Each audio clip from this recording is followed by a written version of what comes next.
नमस्कार दोस्तों, कैसे हैं आप सभी लोग। आशा करता हूँ सभी लोग बहुत अच्छे होंगे, सबकी पढ़ाई बहुत ज़बरदस्त चल रही होगी और बहुत ज़्यादा मज़े कर रहे होंगे। अब तो क्लास 12th में आ गए हैं और क्लास 12 की पढ़ाई काफ़ी समय से ही स्टार्ट कर दी है, तो चीज़ें जो हैं बहुत अच्छे से आपकी जा रही होंगी। और अगर आपकी चीज़ें अच्छे से नहीं जा रही हैं तो मेरे साथ में जुड़े रहिए, सारी चीज़ों को मैं बहुत अच्छा बनाने की आपकी कोशिश करूँगा। तो आज की इस वीडियो में हम लोग दोस्तों क्लास 12 का जो हिस्ट्री का चैप्टर नंबर 2 है, राजा किशन और नगर, ये पढ़ेंगे। चैप्टर दोस्तों बहुत ज़्यादा अच्छा है क्योंकि ये है 6ठी शताब्दी ईसा पूर्व से लेकर के 6ठी शताब्दी तक, है ना, यानी कि 600 ईसा पूर्व से लेकर के 600 ईस्वी तक। अब देखो ये एक बहुत बड़ा समय है, बहुत सारे लोग इस समय को जो है कैलकुलेट नहीं कर पाएंगे कि ये कितने 100 सालों के बीच का समय है। अगर आपको पता चल रहा है तो कमेंट करके बताइए कि 600 ईसा पूर्व से 600 ईस्वी तक कितने सालों का गैप हो गया। ठीक है, तो ये जो चैप्टर दोस्तों ये है आपका महाजनपदों के बारे में। एक्चुअली में देखो इस चैप्टर का एक और नाम रख सकते हैं, आरंभिक राज्य और अर्थव्यवस्थाएं। यहाँ पर हम कहीं भी किसी राजा के बारे में नहीं पढ़ेंगे, हम ना तो उनके कार्य प्रणालियों के बारे में पढ़ेंगे, ना ही तो हम बहुत सारी उनकी डीपली जिंदगियों के बारे में पढ़ेंगे। नहीं, हमें ऐसा कुछ नहीं पढ़ना है। हमें पढ़ना है आरंभिक राज्यों के बारे में और हमें पढ़ना है दोस्तों अर्थव्यवस्थाओं के बारे में। क्लास 12 की जो हिस्ट्री है ना, उसकी जो फर्स्ट बुक है दोस्तों, उसमें जो 3 चैप्टर हैं शुरुआत के, सेकंड, थर्ड, फोर्थ, तीनों ही चैप्टर 600 ईसा पूर्व से 600 ईस्वी तक हैं। पहला चैप्टर जैसे कि आपका राज्य व्यवस्थाओं के बारे में, ठीक है, अर्थव्यवस्था के बारे में। जो थर्ड चैप्टर उसमें आप समाज के बारे में पढ़ेंगे, उसमें आप रिलेशन, भाईचारा, इन सब के बारे में पढ़ेंगे। और जो फोर्थ चैप्टर होगा वहां पर आप पढ़ेंगे संस्कृतियों के बारे में। देखो ये तीनों चीजें ना आपस में बहुत ज्यादा रिलेटेड हैं। अब इन तीनों के लिए इंडिविजुअल चैप्टर बनाना इसलिए जरूरी है क्योंकि देखो कुछ लोग ऐसे होते हैं जिनको राजनीति से मतलब होता है। कहने का मतलब वो समाज का एक ऐसा हिस्सा देखना चाहते हैं, जैसे कि इनके समाज पर कैसे शासन होता था, कौन रेगुलेशन करता था। और दूसरे कुछ लोग ऐसे होते हैं जो वहाँ के समाज के बारे में जानना चाहते हैं कि वो लोग कैसे रहते थे, क्या खाते थे, क्या पीते थे, आपस में उनका क्या रिलेशन था, वो लोग किस तरीके से भाईचारा रखते थे, कहाँ बातें करते थे, किससे उनका दोस्ती रिश्तेदारी, किसकी वैल्यू कितनी होती है, परिवार में कैसी महत्वता देते थे। तो वो सब कुछ सामाजिक अनुबंध हो जाते हैं, है ना। और तीसरे नंबर पे अगर आप चाहे तो संस्कृति के बारे में भी जानना चाहे जान सकते हैं कि ये लोग पूजा किसकी करते थे। तो अब यहाँ पर जो 600 ईसा पूर्व से लेकर के 600 ईस्वी तक का समय है ना, यहाँ पर ये तीनों चीज़ें बहुत ज़्यादा इंपॉर्टेंट है। सो दैट तीनों के लिए अलग अलग चैप्टर। पहला है राजनीतिक अर्थव्यवस्थाएं वाला, ठीक है, यानी कि आरंभिक राज्य।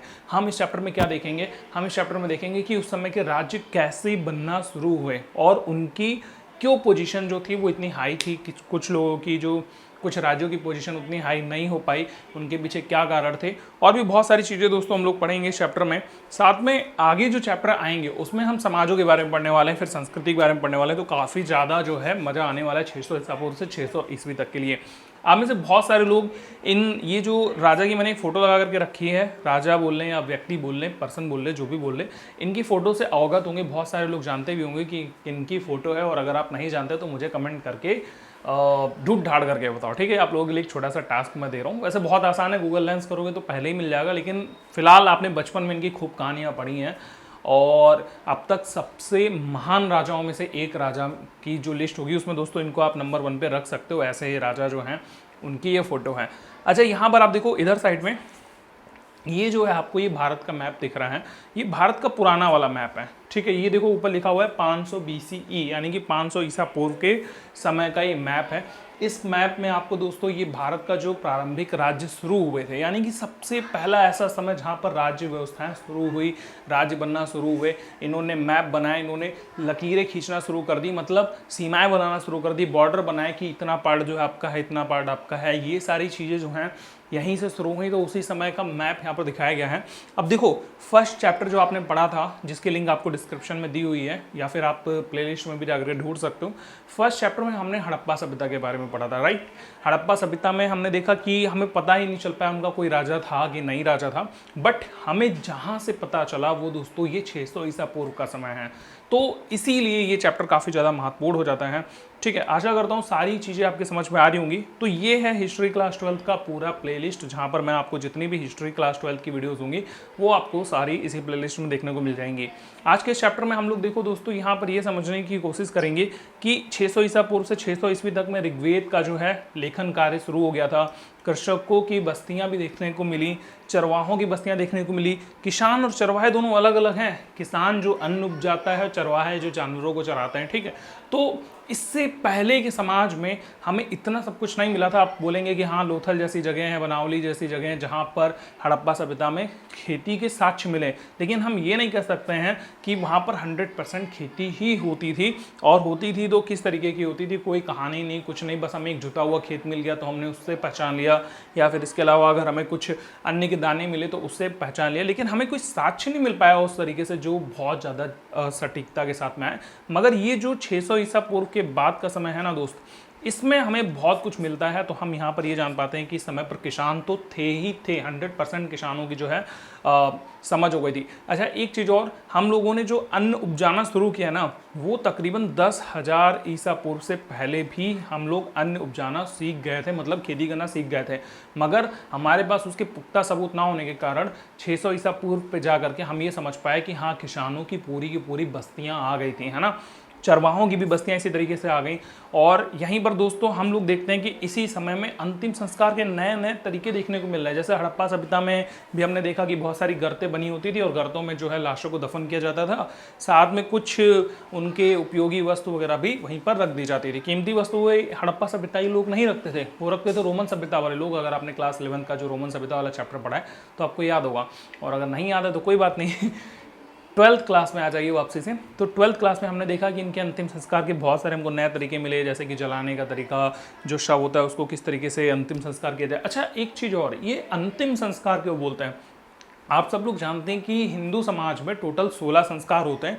उसमें से एक जन्म लेना, फिर उसके बाद में उसका मुंडन करना, ठीक है, बड़े होना, अन्न चखना, जैसे कि आपने देखा होगा एक मुंडन कर लेते हैं, तो मेरे गांव में तो उसको बोलते हैं मुंडन, बाल सारे गायब कर देते हैं, ठीक है, बच्चा टकला हो जाता है, उसके बाद में उसका मुंड छटना कराते हैं। अब ये इसको कुछ और लोग अलग अलग नाम भी दे सकते हैं, मैं आपको काम बता दे रहा हूँ तो आप पहचान जाओगे कि आपके यहाँ पर कौन सी चीज़ इसको बोली जाती है। मतलब एक छोटा बच्चा जब बड़ा हो जाता है तो पहली बार उसको अन्न चखाया जाता है, ठीक है, तो अन्न चखाना पहले होता है, फिर होता है उसका मुंडन, फिर वो धीरे धीरे बड़ा हो जाता है, फिर शिक्षा ग्रहण करता है, घर से बाहर निकलता है, कमाने के लिए जाता है, ठीक है, शादी करता है, बच्चे करता है, बच्चों को पालता पोसता है, उसी में से कन्यादान भी अपनी बच्चों का शादी कर देता है। तो ये सारे एक एक करके संस्कार होते हैं। और लास्ट संस्कार हिंदू समाज में बनाया गया है वो है अंतिम संस्कार, जिसमें इंसान को मरना होता है और मरने के लिए भी उसको दूसरों पर निर्भर रहना पड़ता है। अगर किसी व्यक्ति का, जैसे कोई व्यक्ति अगर मर जाता है, ठीक है, मरने का मतलब समझ लो यार, कोई दिल पे मत लेना, क्योंकि इस दुनिया में कोई अमर तो है नहीं, हर किसी को एक ना एक दिन जाना ही होता है। तो जब कोई जाता है तो उसको दूसरों पर आश्रित होना पड़ता है, वो उसके शरीर का अंतिम संस्कार, मतलब दूसरे लोग जो हैं उसको या तो दाह दफन करते हैं या तो जो भी करते हैं उसके क्रियाक्रम जो होता है वो सब कुछ करते हैं। तो ये अंतिम संस्कार कहा जाता है, क्योंकि हमारे यहाँ पर 16 संस्कार हैं। पूरी डिटेल से एक वीडियो बनाई है, लिंक डिस्क्रिप्शन में, अगर आप सारे संस्कारों के बारे में जानना चाहते हो तो जाकर के देख सकते हो, ठीक है। फिर हम यहाँ पर देखेंगे, वापसी से आ जाते हैं चैप्टर पे, यहाँ पर हम देखेंगे कि इसी समय पर ये जो 600 ईसा पूर्व से 600 ईस्वी का समय है दोस्तों, इसी समय पर लोहे का उपयोग होने लग गया था। हाँ, हड़प्पा सभ्यता को याद करो, हड़प्पा सभ्यता में हमें कहीं भी लोहा देखने को नहीं मिला। हमें क्या देखने को मिलता था, हमें देखने को मिलता था तांबा, ठीक है, हमें देखने को मिला वहाँ पर कांसा, लेकिन लोहा कहीं भी नहीं मिला था। इस समय पर दोस्तों लोहा जो था वो सब जगह पर देखने को मिल रहा था। इसके अलावा दोस्तों सबसे बड़ी जो चीज़ थी इस समय की परिवर्तनकारीशील, वो थी साम्राज्यों का और रजवाड़ों का जो विकास था वो होने लग गया था। इसीलिए दोस्तों ये जो चैप्टर है ये काफ़ी ज़्यादा महत्वपूर्ण चैप्टर बन जाता है आपके लिए समझने के लिए, और जो है बहुत ज़्यादा मज़ेदार चीज़ें हैं, क्योंकि इसमें हम नई नई पॉलिटिक्स के बारे में पढ़ने वाले हैं, समझने वाले हैं कि पुराने समय के लोग किस तरीके से अपना जो शासन थे वो शुरुआत किए होंगे। अच्छा, चैप्टर की शुरुआत करते हैं। पहली हेडिंग आपकी प्रिंसिप और प्रियदर्शी, जो एनसीईआरटी की बुक है उसमें यही हेडिंग आपकी पहली, और अगर आपके पास में कोई और बुक है तो आप मुझे शेयर कर सकते हैं, और मेरे टेलीग्राम पर आप उसकी फ़ोटो खींच करके भेज देंगे तो मुझे बहुत अच्छा लगेगा, क्योंकि बहुत सारे बच्चे बोलते हैं कि इस चैप्टर से पढ़ाओ, उस चैप्टर से पढ़ाओ, ये कॉन्सेप्ट नहीं पढ़ा है, वो कॉन्सेप्ट नहीं पढ़ा है। तो भाई एनसीईआरटी का एक एक कॉन्सेप्ट में पढ़ाता हूँ, अगर किसी बुक में कोई और एक्स्ट्रा लिखा हुआ है तो वो मैं कैसे पढ़ा सकता हूँ, है ना। तो मैं एनसीईआरटी के अकॉर्डिंग चल रहा हूँ। आपको अगर अपनी बुक से कोई भी टॉपिक देना है तो आप मुझे दे सकते हो, मैं वो बता दूंगा कि हाँ ये वाला टॉपिक उस बुक का है, तो आपको अच्छा लगेगा जान करके। अभी बात करते हैं दोस्तों प्रिंसिप और प्रियदर्शी हेडिंग के बारे में। ये प्रियदर्शी शब्द हमारे लिए जरूरी है, प्रिंसिप शब्द इसलिए जरूरी है क्योंकि ये व्यक्ति जो हैं, आप इनको जो देख सकते हो, ये जो हैं ये हैं प्रिंसिप, जेम्स प्रिंसिप इनका नाम है। 1830 के दशक में दोस्तों ये ईस्ट इंडिया कंपनी में कार्यरत थे, और इनको मतलब वहाँ के अधिकारी थे ईस्ट इंडिया कंपनी के, लेकिन ये जो थे ना थोड़ा ऐतिहासिक चीज़ों में भी लगे हुए थे। अधिकारी होने के साथ साथ में इन्होंने दोस्तों यहाँ पर 2 लैंग्वेजेस जो थी उनकी खोज की। कौन कौन सी लैंग्वेज? पहली ब्राह्मी, दूसरी खरोष्टी। अब ये खोज नहीं की, ठीक है, उनकी अर्थ निकाले। खोजने का मतलब देखो, हमारे सामने बहुत सारे अभिलेख थे पड़े हुए जो प्राचीन थे, बहुत सारी किताबें थी, बहुत सारे पत्र थे, पन्ने थे, जहाँ पर भर भर के सबूत में इन जो ये लैंग्वेज आप देख पा रहे हो ना, ये वाली लैंग्वेज, ये और ये, इन दोनों लैंग्वेज में बहुत कुछ अभिलेख वगैरह लिखे हुए थे, लेकिन समस्या ये थी कि क्या लिखा है भाई कोई जान ही नहीं पाया। सबसे पहले जेम्स प्रिंसेप ने इस चीज़ को डिकोड कर दिया और डिकोड करने के बाद में जो है समाज को बताया कि भाई ये जो खरोष्टी लैंग्वेज है या ब्राह्मी लैंग्वेज है ये क्या लिखी हुई है, ठीक है। अब जब जैसे ही लोगों को पता चला कि ये जो लैंग्वेज है वो पढ़ी जा सकती है तो भाई इतिहासकार बड़ा ही खुश हुए, क्योंकि इससे पहले जो अनुमान ही मात्र लगाए जा रहे थे वो सारे अनुमानों पर जो है पानी फिर गया। अब जो है सच्चाई हमारे सामने आने वाली थी, बिकॉज हम अभिलेखों को पढ़ सकते थे, चीज़ें समझ सकते थे। तो उसी टाइम पे दोस्तों बहुत सारे सिक्के आप ये देख सकते हो, ये जो सिक्के हैं ऐसे बहुत सारे सिक्के हैं, इसमें देखो एक राजा की चित्र भी बनी हुई है ना। तो ऐसे राजा दोस्तों बहुत सारे सिक्कों पर बने हुए थे, उनके बगल में कुछ ना कुछ लिखा भी होता था, आप यहाँ पर देख सकते हो ऐसे लिखा है। वैसे इस सिक्के में ज़्यादा नहीं लिखा हुआ, लेकिन दूसरे सिक्कों में काफ़ी कुछ लिखा होता था। तो नोटिस किया गया कि हर सिक्के पर, ज़्यादातर सिक्कों पर पियदस्सी लिखा हुआ है, पियदस्सी, ठीक है, पियदस्सी लिखा होता था। और दूसरी बात, यहाँ पर कई जगहों पर जो है अशोक भी देखने को मिला, और दोनों ही नाम जो हैं एक ही राजा के लिए प्रयुक्त किए गए हैं, ऐसा भी आप धीरे धीरे चल के समझ जाएंगे। तो इसका मतलब ये है कि पियदस्सी अशोक को ही उस समय पर कहा जाता था। और मैंने जो आपको शुरुआत में फोटो भी दिखाई थी, आप उसका भी नाम गेस कर ही चुके होंगे अब तक की, तो आपको पता होगा कि देखो कितना ज़्यादा सुंदर चेहरा है। पियदस्सी का मतलब होता है प्रियदस्सी, मतलब देखने वाला, दिखाई पड़ने वाला। अगर कोई इंसान आपको बिल्कुल ही कौवे जैसा दिखाई दे रहा है, उसने अपना गेटअप बना रखा है, जैसे बाल में तेल वेल लगा के एकदम चिपड़ा बन के बैठा हुआ है, तो आप उसको पियदस्सी नहीं कहेंगे। और वहीं पर अगर कोई सुनहरे बालों वाला, एकदम रेशमी अच्छे बाल बढ़िया से बना करके, बढ़िया से शकल, बढ़िया सा उसका बॉडी, नया नक, सब कुछ अच्छा बना करके अगर वो रखा हुआ है तो वो देखने में अच्छा लगेगा। तो ऐसा ही दोस्तों ये जो राजा थे देखने में बहुत अच्छे लगते होंगे, आई थिंक, मतलब ऐसा लिखा हुआ है बुक में। तो उसका मतलब इन्होंने रखा सुंदर देखने वाला है, सुंदर चेहरे वाला, ठीक है, प्रिय दिखने वाला। तो पियदस्सी का मतलब ही यही है। अगर आपसे एग्जाम में पूछा जाए 1 नंबर में पियदस्सी का क्या अर्थ है, तो सुंदर दिखाई पड़ने वाला, सुंदर चेहरे वाला, आप ये लगा सकते हैं, ठीक ठीक। इसके बाद में दोस्तों अगर हम लोग ये देखें कि जो प्रिंसेप थे उन्होंने जैसे ही ये लैंग्वेजेस को डिकोड कर दिया, ब्राह्मी और खरोष्टी को अलग अलग कर दिया, उनके अर्थ निकाल लिए, तो भाई इतिहासकारों के अंदर खुशी की लहर दौड़ गई। जैसे कि भारतीय इतिहासकार हो गए या फिर यूरोपीय इतिहासकार हो गए, इन्होंने तो भाई आनंद ही आनंद उठा लिया। कैसे आनंद उठा लिया? क्योंकि अब इनके पास पढ़ने के लिए बहुत सारी सामग्री आ गई थी जिसको ये पढ़ सकते थे, समझ सकते थे। और जो भारतीय राजवंश प्रणाली चली आ रही है, जैसे एक राजा, फिर उसको दूसरे ने हराया, फिर तीसरे ने हराया, मतलब तीसरे ने, फिर उसको किसी और ने हराया, फिर उसको किसी और ने हराया। तो जो राजवंश प्रणाली चली आ रही है ये समझने का मौका मिलने वाला था। साथ में ये जानने वाले थे कि भाई पहले का शासन कैसा होता था, और ये भी समझने वाले थे कि प्रारंभिक शासन जो है उसमें कौन कौन सी चीज़ें इंपॉर्टेंट हुआ करती थी। तो इन्होंने क्या किया, जितने भी पुनर्रचनाएं थी दोस्तों उस समय की, या अभिलेख थे, उनका प्रयोग करना शुरू कर दिया, उनको समझना शुरू कर दिया, और एक नई इतिहास की जो है सीरीज हमारे सामने प्रस्तुत की। अब यहाँ पर देखो एक बहुत ज़रूरी चीज़ है कि ये जो इतिहासकार थे आखिर वो करना क्या चाहते थे, उनका मतलब क्या था कि ये सारी चीज़ें करके उनको क्या हासिल करना था। तो यहाँ का जो प्रमुख मतलब था वो था दोस्तों कि उस समय का जो राजनीतिक परिवर्तन है और जो आर्थिक परिवर्तन है, क्या इन दोनों में कोई संबंध होता था या फिर नहीं होता था। अब देखो इस बात को ना मैं आपको बहुत ही सिंपल भाषा में समझाता हूँ। जैसे अगर हम लोग इसको ऐसे समझे कि अभी प्रेजेंट टाइम पर अपने देश में जो है सरकार वो मोदी जी की सरकार यानी कि बीजेपी की सरकार है, ठीक है। अब यहाँ पर आपको ये समझना है कि अगर कोई दूसरी सरकार भविष्य में आती है तो हमारे देश में हमारी जेब पर क्या प्रभाव पड़ने वाला है, ठीक है। और जो वो सरकार है वो हमारे लिए कितना काम कर रही है, उस सरकार के होने ना होने से हमारे खर्चों पर, हमारी लाइफ में, सेटलमेंट में, हमारी ऐशो आराम में, ज़िंदगी में क्या प्रभाव पड़ रहा है। जैसे कि उदाहरण के लिए अगर हमारे पास में एक सरकार है तो वो हमारे लिए बहुत सारे काम करती है, बदले में हमसे टैक्स लेती है। लेकिन अगर कोई सरकार ही नहीं है तो फिर वो काम कौन करेगा। तो वही चीज़ें लोग समझना चाहते थे कि ये जो राजनीतिक परिवर्तन हुए दोस्तों, कहने का मतलब यहाँ पर जो राजा है, ठीक है, यहाँ पर जो सरकारें बनी, अब देखो राजा यहाँ पर बहुत टाइप के हुआ करते थे, तो उन्होंने लोगों के जीवन में कोई परिवर्तन किया या नहीं किया, क्या इनके जीवन में कोई विकास हुआ या नहीं हुआ। तो ये सारी चीज़ें समझने के लिए जो इतिहासकार थे वो फटाफट से जुड़ गए और चीज़ों को समझना शुरू कर दिया। इसके बाद में दोस्तों अगली हेडिंग हमारी प्रारंभिक राज्य। क्या मज़ेदार हेडिंग है। प्रारंभिक राज्यों में अगर हम लोग बात करें तो आप ये फिलहाल तो इसको क्या ही बोले, ये वाला मैप आप इग्नोर कर दो। इस समय का जो समय है दोस्तों 6वीं शताब्दी ईसा पूर्व से लेकर के 600 ईस्वी तक का, वो समय एक महत्वपूर्ण परिवर्तनकारी काल माना जाता है। क्यों? क्योंकि उस टाइम पर दोस्तों नए नए राज्य बनने लग गए, ठीक है, लोहे का बहुत ज़्यादा प्रयोग बढ़ने लग गया। सबसे बड़ी बात कि बौद्ध धर्म और जैन धर्म जैसे जितने भी महान दार्शनिक हुए दोस्तों वो भी उसी समय पर हुए। तो ये ना एक बहुत बड़ी चीज़ है कि उस समय पर बहुत सारी चीज़ें हुई हमारे देश में, जैसे कि नगर बने, लोहे का प्रयोग बढ़ा, ठीक है, बौद्ध धर्म जैसे दार्शनिक आए, दुनिया में ज्ञान का प्रसार होना शुरू हो गया, लोगों ने थोड़ा थोड़ा पढ़ना शुरू कर दिया, लिखना शुरू कर दिया, अभिलेख छापने शुरू कर दिया, अभिलेख लिखवाने बंटवाने शुरू कर दिए, सिक्के चलवाए। उससे पहले भी सिक्के थे, लेकिन अब तो हमारे पास में साक्ष्य आ गया कि बहुत सारे सिक्के बनने लग गए। सबसे बड़ी बात, ऋग्वेद लिखी गई और फिर बहुत सारे ग्रंथ आगे चल करके लिखे गए, धर्मशास्त्र लिखा गया, मनुस्मृति लिखी गई। धर्मशास्त्र आप सब लोग जानते हैं या नहीं जानते तो अभी आगे आने वाले समय में जान जाएंगे। थर्ड चैप्टर में धर्मशास्त्र के बारे में हम लोग अच्छे से बात करेंगे, लेकिन इस चैप्टर में भी हम लोग बात करेंगे। देखो यहाँ पर लोहे का प्रयोग है, जैन धर्म है, बौद्ध धर्म है, ये सब कुछ जो है यहाँ पर इस समय पर हुआ था, इसीलिए इसको हम बहुत ज़्यादा इंपॉर्टेंट मानते हैं। प्रारंभिक राज्य की हेडिंग में दोस्तों एक हेडिंग है हमारी 16 जनपद। ये हेडिंग आपको बुक में नहीं मिलेगी, एनसीईआरटी की बुक में, लेकिन मैंने अपने पास से लिखी हुई है।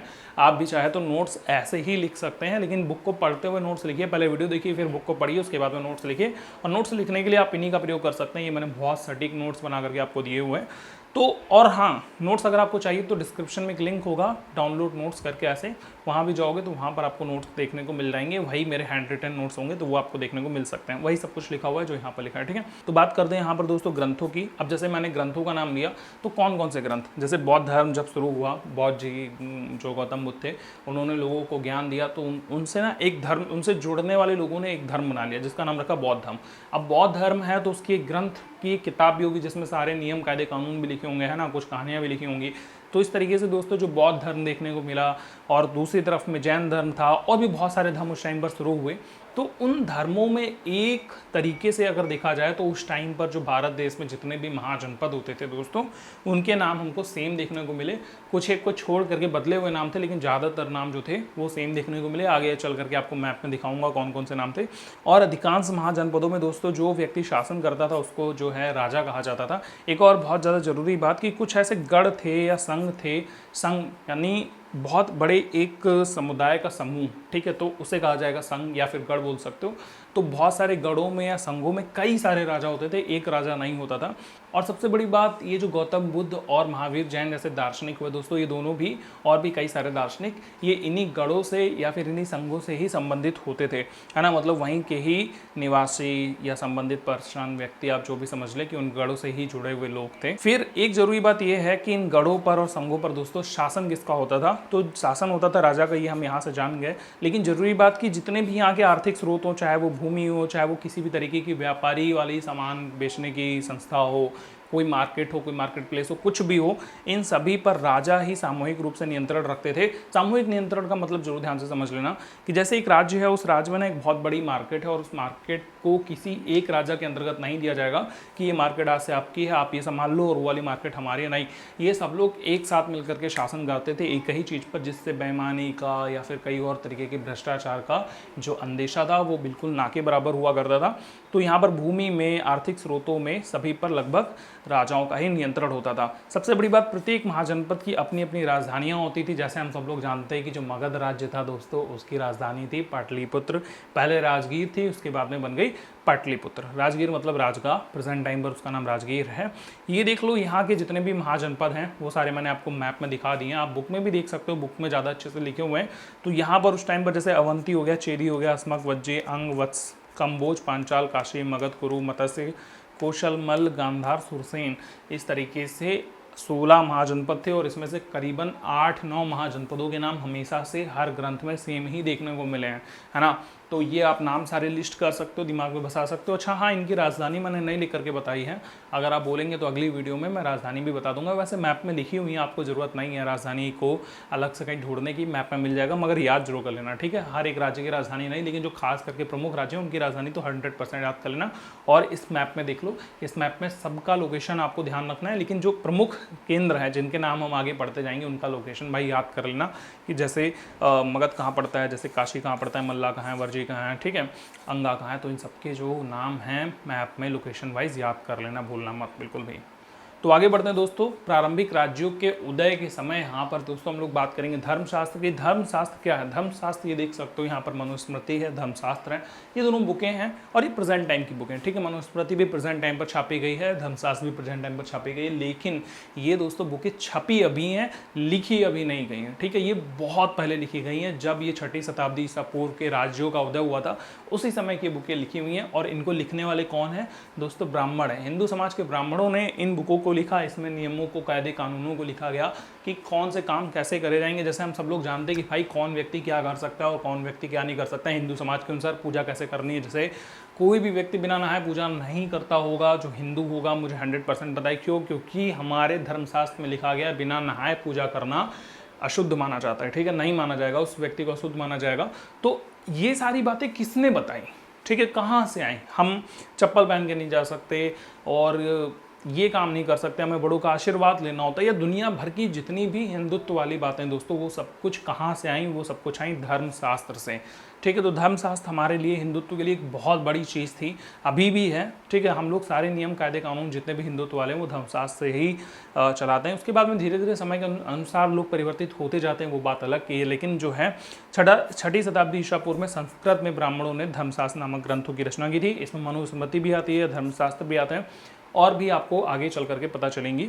तो धर्मशास्त्र में ना लोगों के कामों को भी बयान किया गया था। तो जैसे हम सब लोग तो इतना तो 100% जानते हैं कि ब्राह्मणों ने, या फिर हमारे समाज में जो वर्गीकरण है लोगों का, वो 4 प्रमुख वर्गों में है। कौन कौन से हैं? ब्राह्मण, क्षत्रिय, शूद्र और वैश्य। ब्राह्मण, क्षत्रिय, शूद्र, वैश्य। तो ये चारों वर्ग कौन कौन से हैं? ब्राह्मण, इन्होंने अपने आप को बताया कि हम लोग वो हैं जो भगवान की पूजा करेंगे, ठीक है, पूजा पाठ का या कहीं भी मंडल वंडल का जो भी काम होगा दोस्तों, वो ब्राह्मण ही संपन्न करेंगे। उसके अलावा में क्षत्रियों में जो शासन चलाने का काम करेंगे, सेना का काम करेंगे, वो सारे लोग क्षत्रिय में आ जाएंगे। वैश्य वो लोग होंगे जो व्यापार करेंगे, बिजनेस करेंगे, किसी भी तरीके का हो गया। और शूद्र वो होंगे जो इन सब की सेवा करेंगे, इन तीनों की सेवा करेंगे। ऐसे लोगों को इन्होंने 4 वर्गों में बांट दिया। इनके बारे में डिटेल से आप जो है अगले 3rd चैप्टर में पढ़ोगे। तो इन्होंने दोस्तों यहाँ पर काम भी लिखे। क्या काम लिखे? कि जैसे जो शासक हैं, क्षत्रिय हैं, ठीक है, वो क्या करेंगे। तो क्षत्रिय लोग कैसे शासन करेंगे? वो व्यापारियों पे, किसानों पे, शिल्पकारों पे, चरवाहों पे, इन सब पे टैक्स लगाएंगे, कर लेंगे, उनसे टैक्स लेंगे। और टैक्स के रूप में दोस्तों जो उनको आमदनी प्राप्त होगी, उसको समाज को अच्छे से चलाने का काम यही क्षत्रिय लोग, यानी कि जो शासक लोग हैं, वही करेंगे। और वही दोस्तों हमारे यहाँ पर तब से लेकर के अब तक चला आ रहा है। जो सरकार होती है वो हम ही से टैक्स लेकर के हमारे लिए भलाई का काम करती है। लेकिन उस टाइम पर एक बड़ी बात ये है कि उस टाइम पर दोस्तों टैक्स ही इकलौता एक ऐसा साधन नहीं था जिससे जो है वहाँ के राजा लोग कमाई करते हो अपनी लाइफ की। नहीं, ऐसा नहीं था। इन्होंने एक और वैध मतलब पूरी तरीके से समाज में एक्सेप्टेबल, यानी कि पूरा समाज उसको स्वीकार करता है, स्वीकृत करता है। वो ये था कि राजा जो है अपने आप को शक्तिशाली करेगा, ठीक है, अपनी सेना बढ़ाए, या जैसे भी दिमाग से, चतुराई से, छल से, कपट से, कैसे भी करके उसको पड़ोसी राज्य पे या दूर के राज्य पे किसी दूसरे पर आक्रमण करना है, उसको हराना है, उसकी संपत्ति को अपना बनाना है। तो ये काम दोस्तों ब्राह्मणों ने लिखा कि संपत्ति जुटाने का एक वैध उपाय ये है कि पड़ोसी राज्यों पर आक्रमण करें, उनको हराएं और उनसे धन इकट्ठा करें। अच्छा, यहाँ पर एक जरूरी चीज आपको और समझना है कि राजा जो होता है वो दोस्तों सब पर शासन करने वाला होता है। और शासन करना कौन नहीं चाहता? अगर आपको आज राजा बनने का मौका मिलेगा तो 99% आप हाँ करोगे। अगर आप हाँ नहीं करने वाले हो कि मुझे राजा नहीं बनना, तो कमेंट करके जरूर बताना कि भाई मैं राजा नहीं बनना चाहता, अगर मुझे मौका मिलेगा तब भी मैं मना कर दूंगा। तो उस टाइम पर दोस्तों यहाँ पर यही हुआ कि जो राजा बनना चाहते थे वो बहुत सारे लोग थे, ठीक है, तो दूसरे लोग उनको हरा करके खुद राजा बनना चाहते थे। ऐसे में जो पहले वाले राजा थे उन्होंने अपनी खुद की सेना बनाना शुरू कर दिया, धीरे धीरे अपने आप को ताकतवर करना शुरू कर दिया। अच्छा, एक और जरूरी चीज़ कि कोई सेना किसी दूसरे के अगर अंडर में होती है और उसे हम कुछ समय के लिए किराए पर लेते हैं तो काफ़ी खर्चा होता है। फिर जब सेना हमारे पास नहीं है तो हम फिर से कमज़ोर पड़ जाते हैं। फिर उनको लाना, व्यवस्था करना, उनको अपने साथ में शामिल करना, ये काफ़ी खर्चीला, जटिल भरा, टाइम कंज्यूमेबल वाला काम था। तो कुछ राजा वहाँ के ऐसे थे जिन्होंने अपनी खुद की सेना बनाना शुरू कर दिया, खुद की नौकरशाही तंत्र वगैरह चालू कर दिया। जबकि कुछ ऐसे ही राज्य रहे दोस्तों जो सहायक सेना पर निर्भर थे। सहायक मतलब एक सेना की टीम है, अब उसको अगर ये वाला राज्य लेना चाहता है तो ये ले सकता है, वो राज्य लेना चाहता है तो वो ले सकता है, वो इधर उधर जा सकती है, बस वो अपने आप को मजबूत करती रहेगी हमेशा। हारने जीतने का फर्क नहीं पड़ता, बस सेना का फर्क पड़ता है। तो ऐसे यहाँ पर दोस्तों कुछ राज्य थे जिन्होंने अपनी स्थायी सेना बना ली थी, अपना नौकरशाही तंत्र बना लिया था। जबकि कुछ ऐसे भी राज्य थे जो दूसरों की ही सेना पर निर्भर रहे या फिर सहायक सेना पर निर्भर रहे। अच्छा, अब हम लोग बात करेंगे दोस्तों 16 महाराज्य जो थे, महाजनपद जो थे, इनको हम महाजनपद क्यों कहते हैं, महाजनपद क्यों कहते हैं, ये मैं आपको अगले जो वीडियो होगी उसमें बताऊंगा। तो 16 में से जो सबसे ज़्यादा महत्वपूर्ण या सबसे ज़्यादा शक्तिशाली था वो था मगध। जो कि आज बिहार वाली जगह पर है, मतलब जो पूरा बिहार है दोस्तों वही मगध है। इसमें कुछ हद तक उड़ीसा भी है, बांग्लादेश भी है, बंगाल भी है, तो ये सारे मिला करके जो है ये मगध साम्राज्य था, है ना।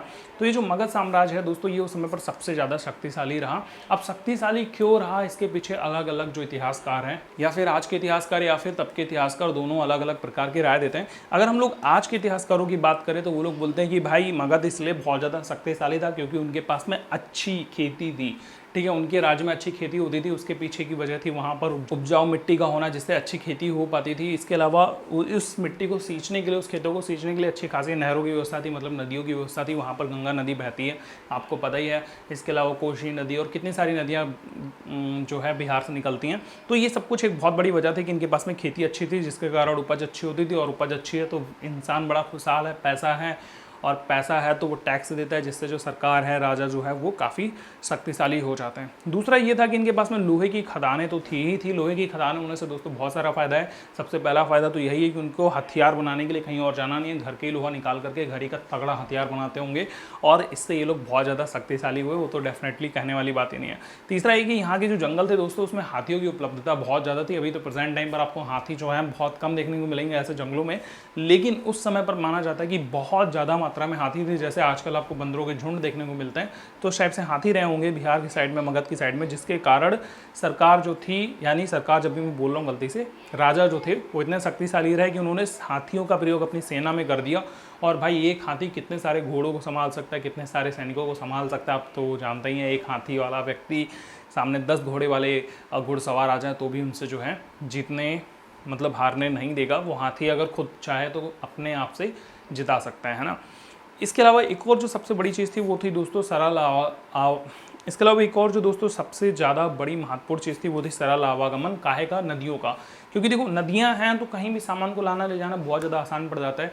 अब अपेक्षाकृत आप कुछ चीज़ों को अगर ढो के ले जाएंगे, वहीं पर नदियों में भाग के ले जाएंगे, चाहे वो नाव के जरिए हो, चाहे वो बड़ी सी जहाज़ के जरिए हो, वो बहुत ज़्यादा सस्ता पड़ेगा, है ना। तो इन सारी चीज़ों को मिला करके जो वहाँ का मगध राज्य था दोस्तों उस टाइम का, वो बहुत ज़्यादा शक्तिशाली राज्य था। तब के लेखक या इतिहासकार क्या कहते हैं, मतलब उस समय के जिन्होंने अपने राजा को बहुत ज़्यादा महान बताया, उन्होंने अपनी किताबों में लिखा कि हमारे राजा बहुत महान थे। उन्होंने दोस्तों अपने आप को बताया कि हमारे यहाँ के जो राजा हैं उन्होंने जो नीतियाँ लागू की हैं, जिसके कारण हम लोग इतना ज़्यादा शक्तिशाली राज्य बन करके सामने उभर पाए हैं। और भी इन्होंने बताया कि जैसे अजातशत्रु हो गए, ये देखो दोस्त उल्टा लिख गया है, यहाँ से यहाँ पर चला गया है, लेकिन ये यहीं पर रहेगा, ठीक है। जब मैं इसमें PDF इंपोर्ट करता हूँ तो ऐसे ही हो जाता है कई बार, कुछ पेजों में आपने पुरानी वीडियो में भी देखा होगा। तो जैसे अजातशत्रु हो गए, या फिर महाजनपदा हो गए, इसके अलावा अशोक हो गए, चंद्रगुप्त मौर्य हो गए, ये सब लोग दोस्तों बहुत महान शासक थे, है ना। जैसे कौटिल्य की बुद्धि चंद्रगुप्त मौर्य के पीछे काम कर रही थी। तो इन लोगों ने ऐसा साम्राज्य बनाया, ऐसी नीतियां बनाई, जिससे दोस्तों इनको परास्त कर पाना ही नामुमकिन हो गया। और इनकी महत्वाकांक्षी परियोजनाएं भी बहुत सारी थी। महत्वाकांक्षी मतलब ये लोग बहुत ज़्यादा अलग अलग चीज़ों को करके देखना चाहते थे, एक्सपेरिमेंट करके देखना चाहते थे, और सबसे ज़्यादा जो है अपने आप को ताकतवर समझते थे, और इन्होंने अपने आप को ताकतवर रूप में उभारा भी।